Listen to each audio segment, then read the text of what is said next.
Perfect. So welcome to workshop A, which is run by our own 6 committee members, Anstance, Katrina, and also joined by Callum today.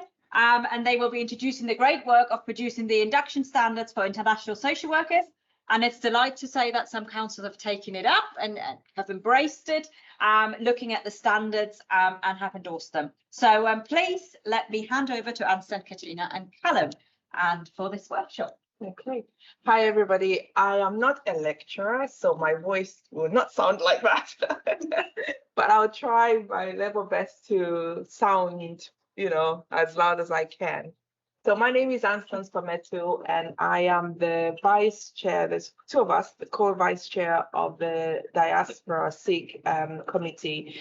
And myself and Priya and a few others sort of had these conversations a few years ago, and we followed it through by coming up with the, the Basel SIG for diaspora.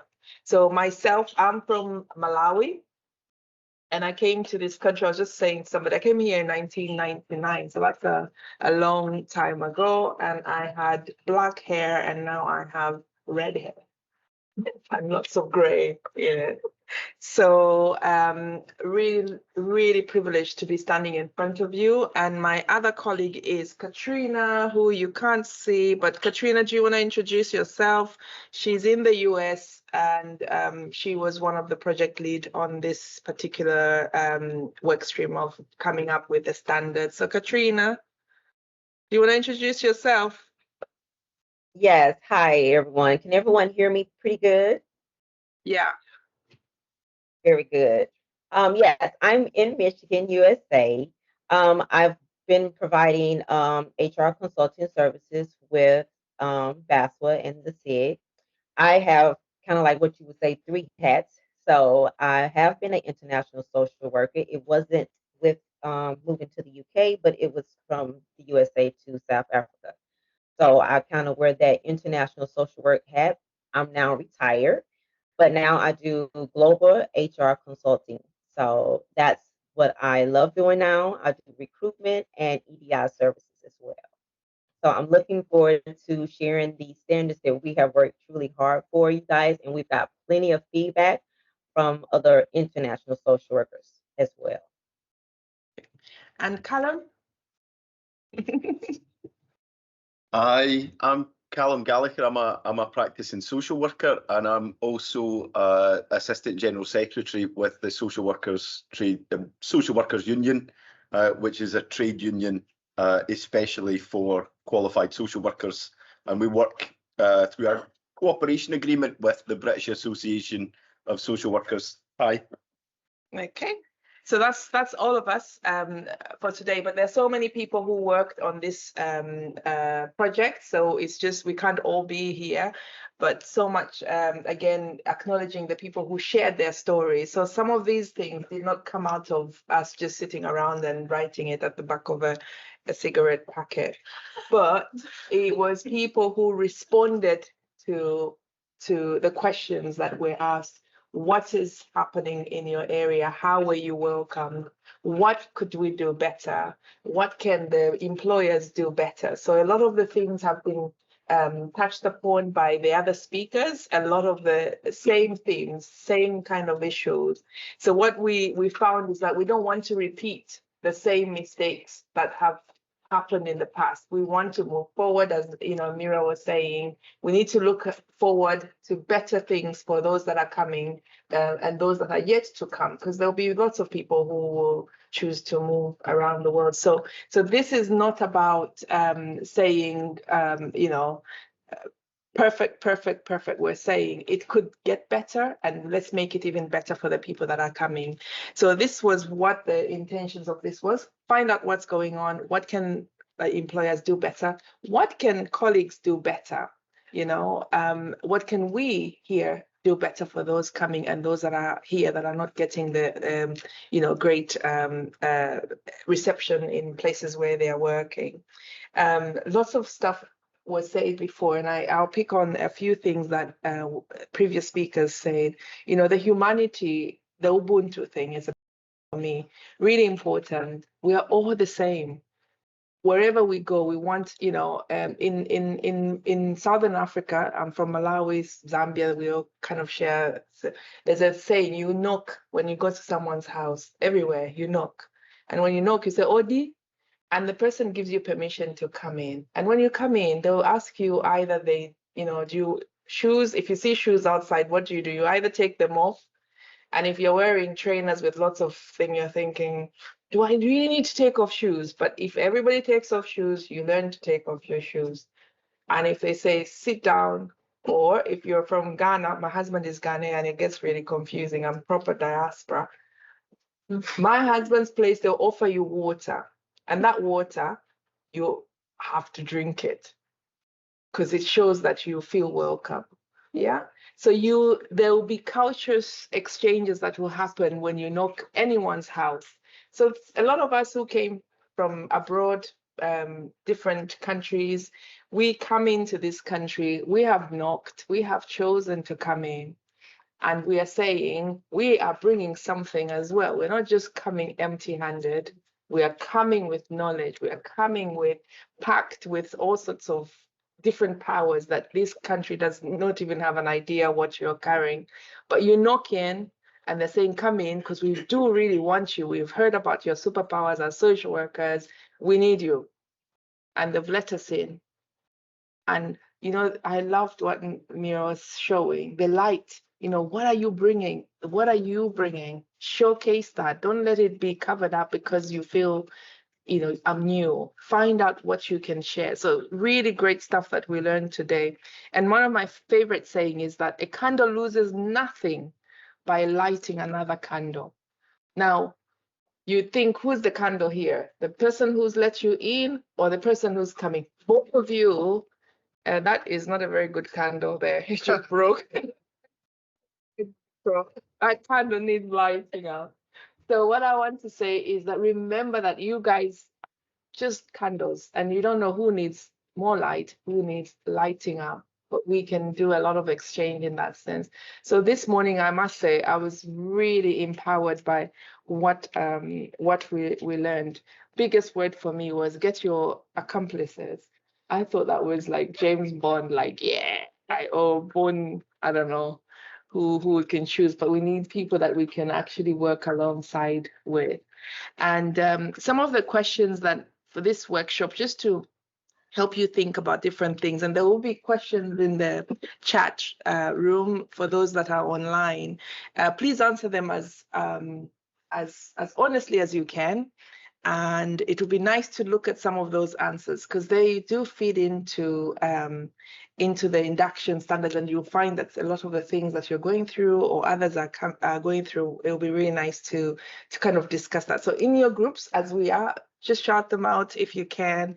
So those who moved, what were your expectations, you know, into your new role in the UK when you were moving? What were you expecting? Anything? You were expecting professional development. Anybody? Did you have any expectations in your unknown? We didn't know what we expect, what to expecting. Element of unknown. Okay, so unknown culture. Anybody else? Or we've forgotten. Some of us have forgotten because we've been here too long. Yeah, support. Is there support? So you were thinking, you know, kind of support there was. And did you find the support? Did people feel supported when you got here? But more money. More money, yes. Both of us moved because of economic reasons. And it's okay to say, yeah, we were expecting more money and it went to council tax. So more money, isn't it? So, okay, so our expectations and what we found, did we get professionalism? Did we become better practitioners? Did we lose some of the skills that we thought we came with? Did we get new skills? I hope so. And the second one says, how did you prepare yourself for this new work environment and the onboarding process? Did you prepare? Or did you just pack your clothes and just go, it's winter, get a coat, it rains, make sure you have an umbrella? Did someone give you those kind of instructions when you were coming? Did someone pick you up at the airport? Yeah. Did you stay in a shared house? A lot of us come and then we squat, and you've left your big mansion if you came from Africa or India, and you had servants and there are no servants. Yeah. And I don't know about you, you were calculating money in your country, or like, I am not paying £2 for a bottle of Coke. That's like 700 kwacha in Malawi. That's 2 days food. You start working everything in your country's currency. So there's a lot of adaptation that happens as an individual. Imagine if you're coming into a new place. So there's lots of onboarding processes that we do at a very local level self, but also then at the next level, what are your employers doing? And this was about having the dialogue between our expectations and that of the local authority or those people who are employing you. So did you experience any culture difference in the workplace, and how did you adapt to them? So imagine most people, I use Africa because I'm familiar with that. But when you get into Africa, the first person you meet is the guy at the gate. Oh, hi, sir. Oh, hi, madam. They open the gate for you. So there's a big, nice welcome. And then you came here. Where's your badge? DIY. Yes, that is another thing we don't do. DIY is something that, yeah, somebody always had. It's someone else's job. It's never your job, DIY. And washing machines. It's a person who does that for you in a lot of places. So what was your culture shocks? Those are the real things that we, on a personal level, we struggle with, because there's so much to do, like, cooking fresh food. You have to cook frozen food. And we never think about that. The vegetables, you go in the garden, you get your vegetables, you cook. Here you have to think, okay, vegetables, and then some of it comes with use the microwave, like who cooks vegetables in the microwave? But we do. After 20 years, telling you, I know exactly how many seconds I want my crunchy peas to come out. They can't be too mushy, just right. So you start learning and you start adapting, okay? So how did you adapt? And what support did you receive from your employer during the onboarding process? Some of us didn't even think about what support, because we just wanted to work. We just wanted to get in there and work. And so in the chat there's so many questions. Answer them as honestly as you can, so that we just have a feel where you're at, what you know now, and how can we help the next or the current stuff that are being brought in. Think about those simple things that we take for granted now. So go to the next slide. And okay, so hopefully at the end of this is what we're going to do. We will talk about the standards. We'll talk about the legal framework, which Callum is going to look at, and really, really important detail around what your rights are here in England for those that are coming in. And those of us who are here, let's not be too complacent, because we are here. I was having a conversation with a gentleman saying we forget, and some of us, we can stand up and defend ourselves in situations, or we can walk away because we're thinking, this is not my fight, I'm not today. But somebody else, that could have a huge life-changing experience for them, and before long they could lose everything because of that one incident. And I love there was a slide around being an active witness. How do we do that? We need to start. Those are the things that feed into some of these. So let's be really active in watching out for others. And we hope that the SIG invites you to be part of, active witnesses for for whichever spaces you are in, or your spaces of influence. So hopefully that will be what we'll do today, and you hear about the work that we did as a group. Yeah, let's go. Okay, so Katrina, do you want to go for it? Yes, my favorite part of the training. Okay, so this is the overview of recruitment and induction standards. The areas that we're going to discuss in this section is the key themes of the recruitment process for the standards. These standards are designed to ensure that we have a fair and efficient and inclusive hiring process as a guidance for hiring employers, for hiring employers and recruiting agencies. These standards are set guidelines for attracting and selecting diverse international social workers as well as local social workers. These standards are in line with BASWA's and the Diaspora 6 commitment to anti-racism, diversity, equity, and compliance with local labor laws and international laws.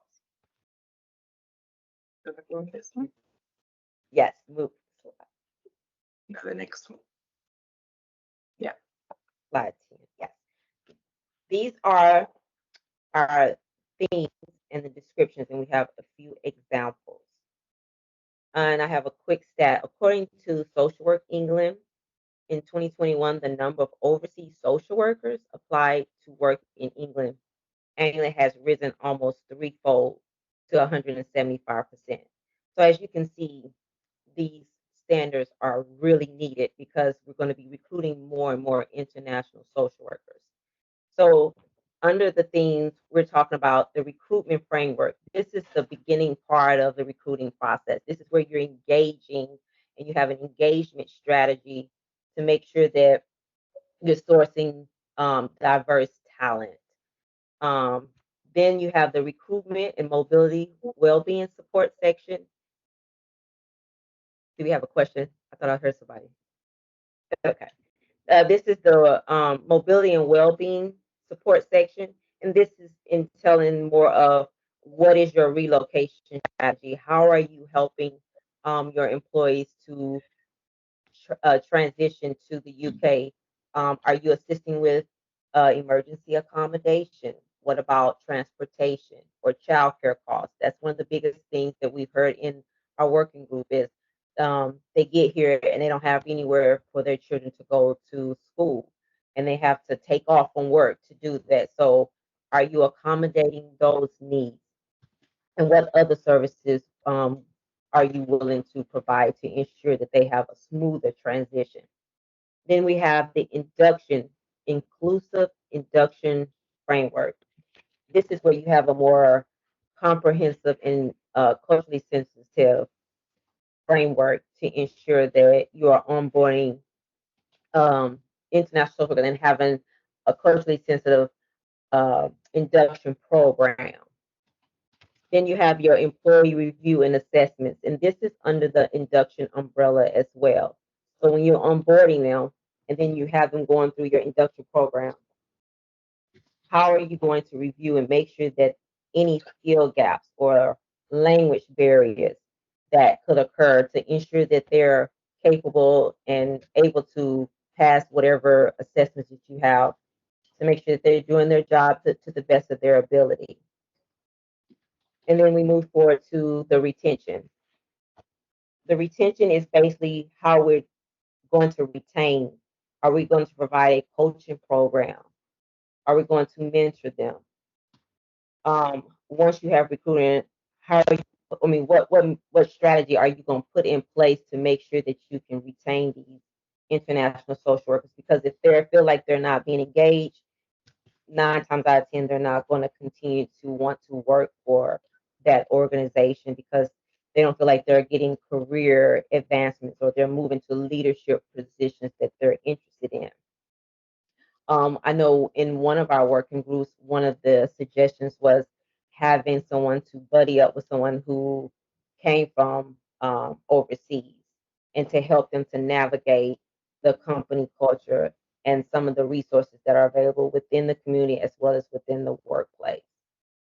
And finally, we have the quality assurance. which is the continuing improvement. What are you doing, or how are you reviewing your recruitment process? How are you reviewing your induction program?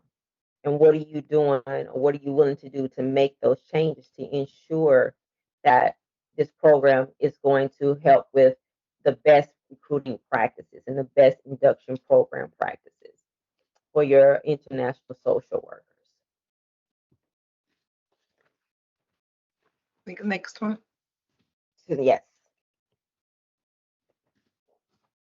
Then we have the actual standards. In the chat box, we did list, we did put a PDF in there for you to review the actual standards as well as the special interest group page. And it gives you a more in-depth, but what we did was just gave you more of the key points of what you can do.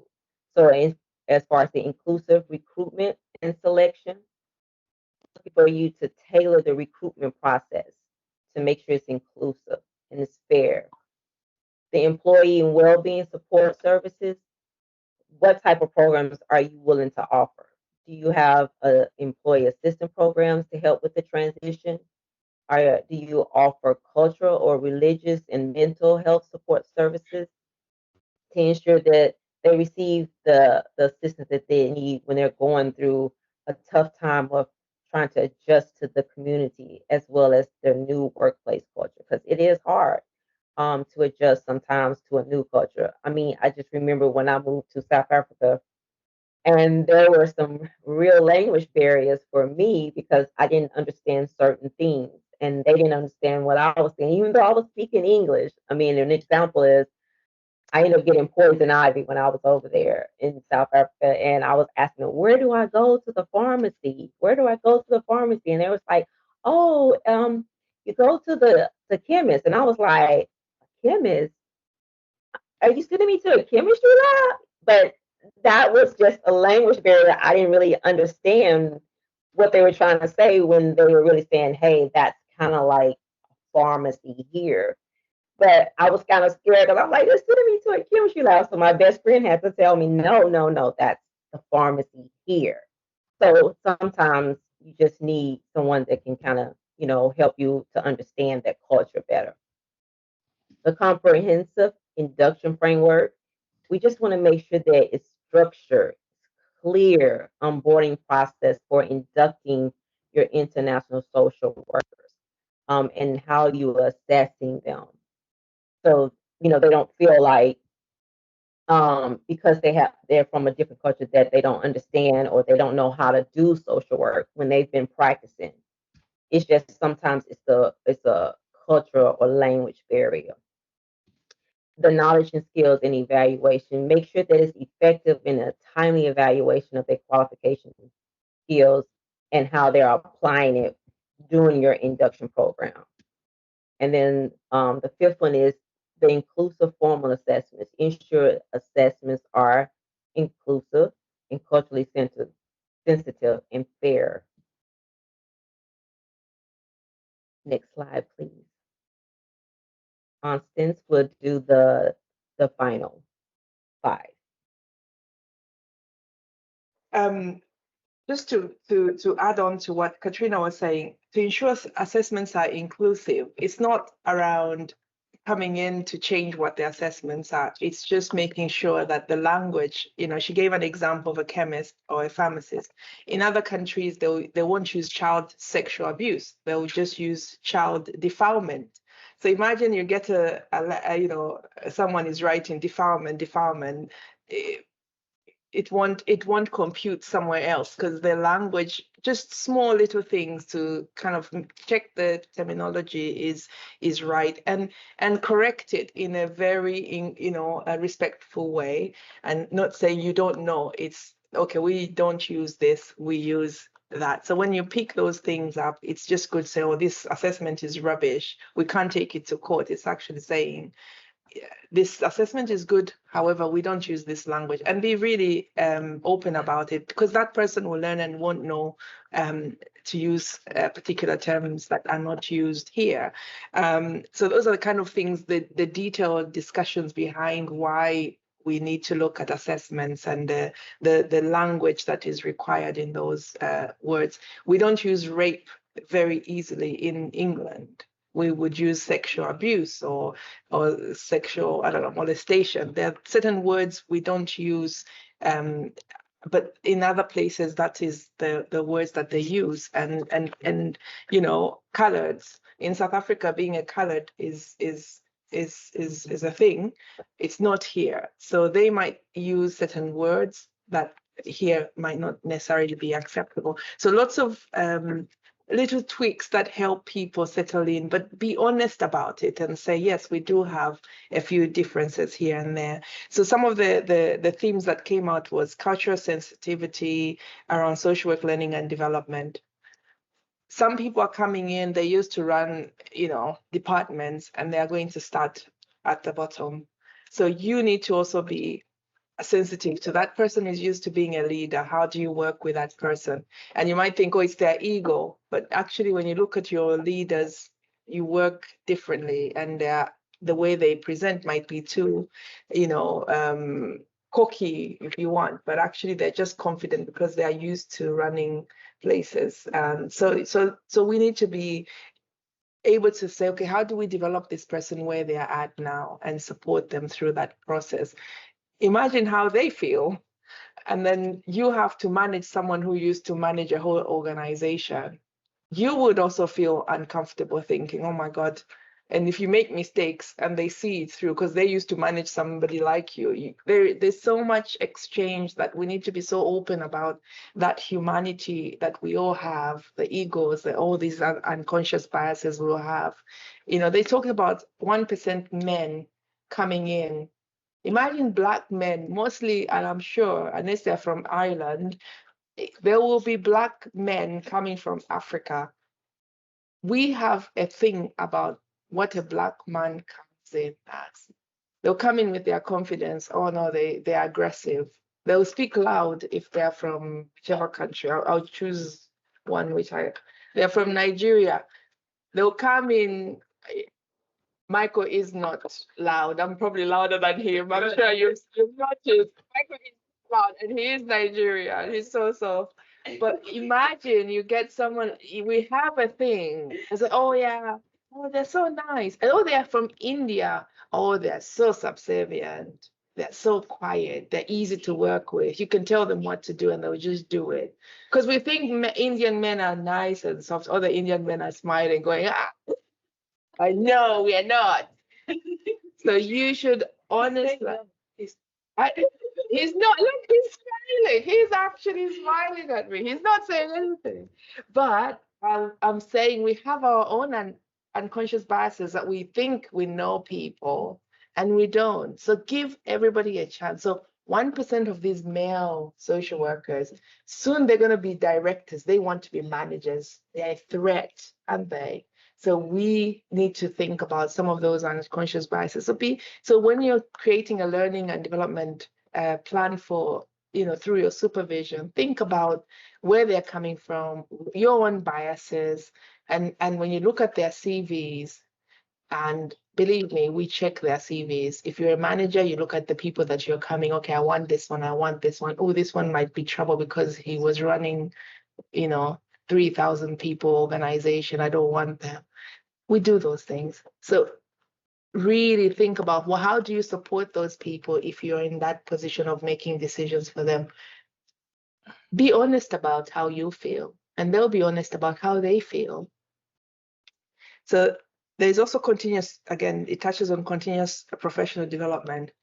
Now, Africans come and they'll tell you, I want to do a PhD. The local authority does not pay for PhDs. Indians come and say they want to do a PhD. Priya is doing one, by the way, so you know. The local authority does not pay for PhD. So the continuous professional development is BASWA page. Go on the BASWA page and be realistic. And the things that you'll find there is not graded. So we coming in have to understand, again, I said we knock, what is continuous professional development. It's around our daily skills. How are we communicating? How are we learning how to write those assessments? It's very, to you, it might be basic, but for someone coming in, it's everything, because that makes us better communicators. It's now learning how to take off your shoes at the door, learning how to drink that water, learning how to drink tea, because in Ghana, they do not drink tea. They drink Milo or malt or water. So if someone offers you tea, they're expecting Lipton tea if you're from Ghana, but it is Yorkshire tea, and it's grown in Malawi, but it's Yorkshire tea. So you learn, you either drink tea with or without sugar, whatever. So we start learning. So CPD is the same. We start making those adjustments. We start going to these kind of conferences, learning from other people. How do they, we met very dynamic women. How do they get to directorship? How did they move in this way? How did they become lecturers? So we have so many people here we can draw from. How do we do this thing? It's through, continuous professional development. Doesn't mean just being in a classroom. It means going out and doing different things. Coaching and mentoring. Now imagine all of us, we take Tricia's number because we want her to be our mentor. What is the problem? She's gonna be fed up. It'll be too much. So what happens is she needs other people to support her because she cannot do it alone. I'm full now. I'm really full. I'm full now. I'm not taking anymore. But what we want to say is that there's very few people at the top, and sometimes they might not have the time to do it. Let's wait. But also join them. Don't let them be the only people. And today I think I've got someone who does mentor me, and I met them and I've been working with them for a long time, and that's I think Prospera is going to speak later on. But there's so many of us who go to her. She's the first Black African person who's going to be a professor in this country as a social work professor, very, very specific. Do you know how many of us are on her call, like, we want this, and Prospera this, Prospera that? She can't be alone. So the other academics, how many of you are coming up to start mentoring other people? Because these guys will be tired. They have families, they have all sorts of things. So we need all of us here to exchange numbers, not just get, Tricia's or Priya's. We support one another, because we do need that support. So coaching and mentoring is key in organizations. And it doesn't mean that it's just the director level or your team manager. It could be mentoring each other in everyday things. If you've got children, and I have kids, I have lots of kids, I've got 4. I could mentor another person who's just starting. I've been a single mom. I know how hard it is. That mentorship does not have to be, CPD thing. It could be just at the coffee. How are you getting on? How are the kids? And being a social worker and raising kids in this country, there's so much conflict. It's very conflicting. You never see your kids, but you're writing about other people's children. And then you're demanding, I'll tell you something, it's a thing at the moment we're discussing with a few people. We're demanding, where is the emotional evidence of your parenting? And in your head, you're thinking, oh, I haven't done some emotional play with my kids, but I'm demanding. So there's a lot of conflict within yourself. How do you deal with that? So coaching and mentoring is beyond just CPD supervision. It's around checking on each other in the office. How are you doing? Are your kids here? How are they getting on in school? Are they being bullied? That is standard. Bullying is standard in schools. Make sure that you're keeping an eye on that, but you can't, because you're also norming at work, trying to balance things. Get to speak to other people. So mentoring is not just, it's a thing we need. This is what we identified. We need it. But don't just leave it at work and leaving the manager to help you with that. Find people the coffee. You know, some of the greatest conversations I had when I came were people who work late. You know, you just meet the right person at the coffee shop or coffee, you know, I call it the water hole.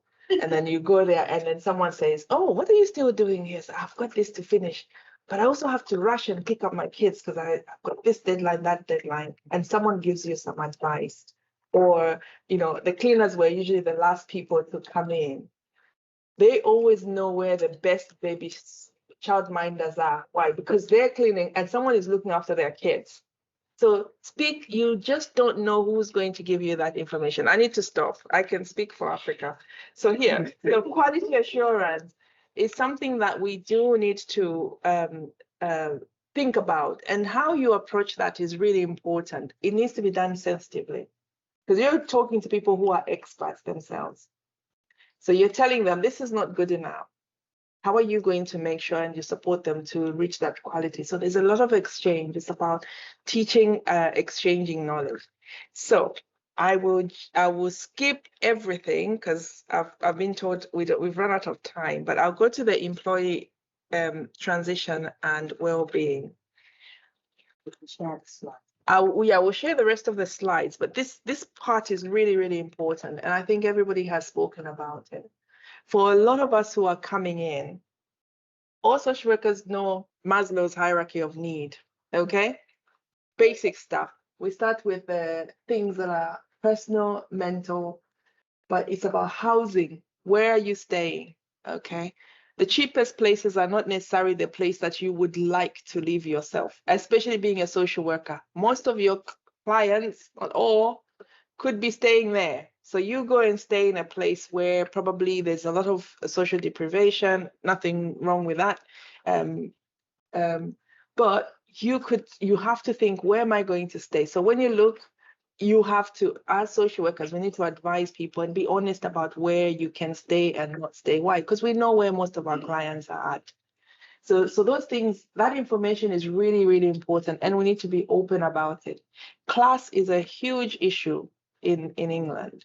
Yeah, a lot of people coming probably are middle class, upper class from where they are coming from. So where they want to stay might be in, I don't know, rural Surrey or something like that, because that's what we think. But then that might not be affordable. So there are lots of changes that they might have to make adjustments. So be honest about where the housing, what the housing situation is there. Childcare, huge issue. Young professionals coming, they have young children. They're leaving their countries because they want their kids to go into a stable education system. Be honest, what does that look like? You know, culture and religion. Now, England or British system is now very secular. Yeah. But some people are coming from a place where spirituality and faith is so important. Tell them where to find that and advise them. And most of them will find it anywhere because it's on Facebook, it's on social media. But show some interest. Just because we don't believe in what they do, it might be the only source of comfort for them, their faith. You know, we've talked about mentoring, advancement. Most people coming are young. They have ambition. Use that energy in the right direction and point them. You could do this. You could be a lecturer, etc. Training and career, that's your thing. I think I've run out of time, and Callum has to say something like super speedy with a Scottish accent, and you will not understand. Accent, Yes. so that everybody can understand me really clearly. So I'm so sorry. Yeah, sorry. Thanks, Anstance. That was brilliant. So hopefully I'm just gonna reinforce some of what Anstance has said, but I want to really focus on the fact that everyone who comes to the UK has the same employment rights. And I work for the Social Workers Union, which is the professional trade union for social workers. We work cooperatively with the British Association of Social Workers. So the way you access us is to join BASWA, and it's a monthly subscription. It's about £24–25 a month, and then you can pay, it's a total of £30 a year for Social Workers Union membership. And I'll tell you why it's in everybody's interests to be in a trade union. Anstance actually taught me a little bit about this when we spoke before, because I didn't understand why there is a lack of representation of Black, Asian and other ethnic minoritized people in trade unions. And I had a real penny drop moment when Anstance explained it to me. Sorry. So when you come here, yes, there are codes of practice. I think there are different codes of practice for each of the nations. Social Work England is the only regulator that only regulates qualified social workers. The other 3 nations regulate all social care staff, and they're upheld pretty much. They uphold the same codes of practice as qualified social workers. They're held to account for those codes of practice, and essentially, they all say the same thing. They're all aligned with our values as social workers about respecting individuality, promoting rights and equality and inclusion of all people, and human rights, and upholding dignity in how we work with people and respecting them, and also upholding the integrity of our profession and public confidence in us as social workers. So, but you also have rights to challenge your regulators as well. You know, they are also held accountable by the bodies that inspect them and look at their annual figures.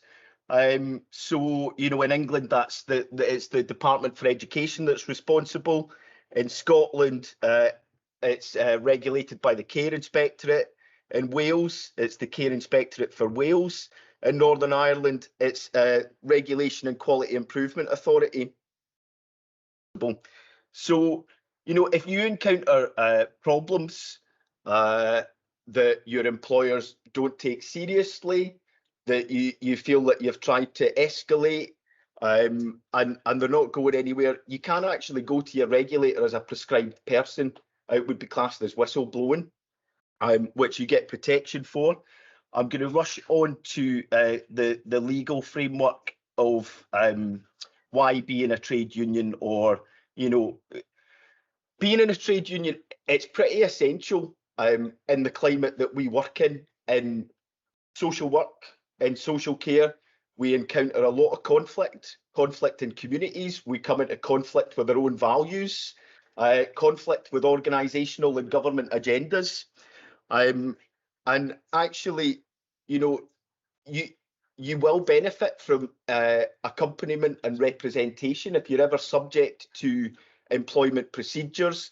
We've heard a little bit today about the disproportionate representation of people from Black, Asian and ethnic minoritized backgrounds, about how they are more punitively subject to employment procedures, such as disciplinary.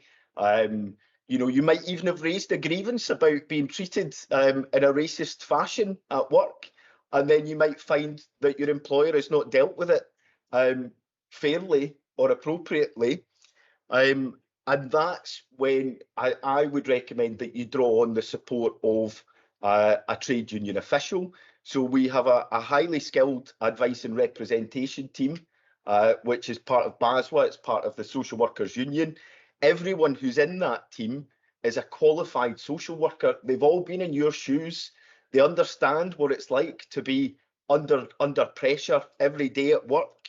And it makes a huge difference, you know, when you have somebody who actually understands. It's because, you know, most of the time when you go through a hard time at work, it's quite traumatizing and it's really upsetting. It's like you might have tolerated it for a long time. And then to actually have somebody sit down and understand what it is that you might be going through makes a huge difference. And being social workers, they ask very astute questions.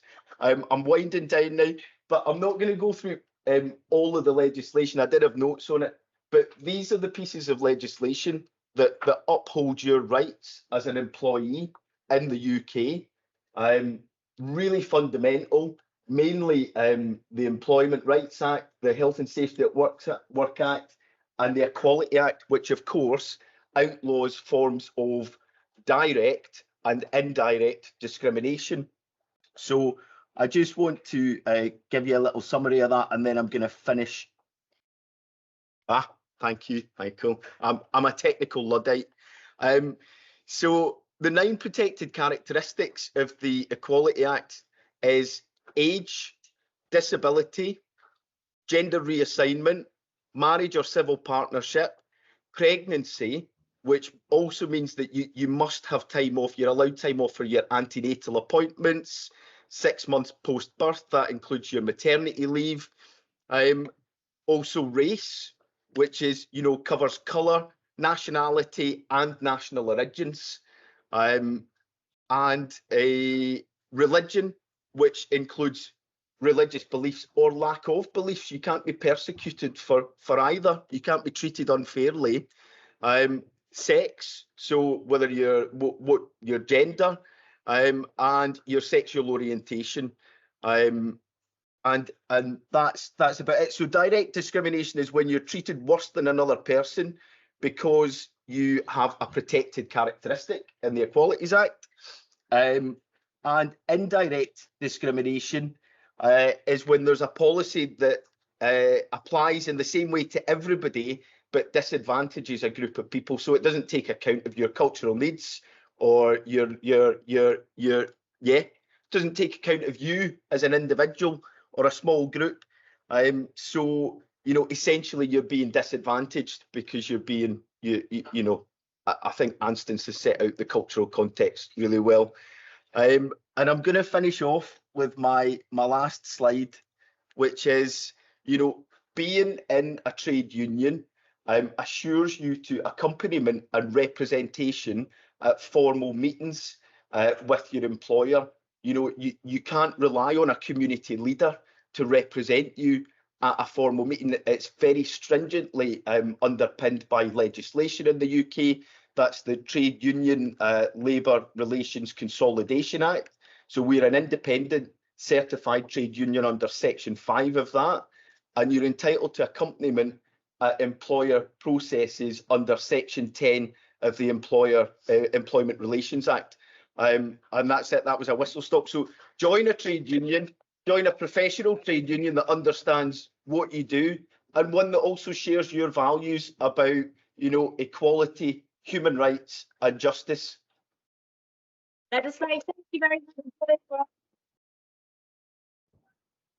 for those online. We've got an hour's break now, not quite. We're starting at 1:30 again with another 2 inspiring speakers and another workshop. But for those people who are here, lunch is over there and the other ones will be joining us now as well. So thank you very much. And I look forward to welcoming you this afternoon again. It will be Echo then. Thank you.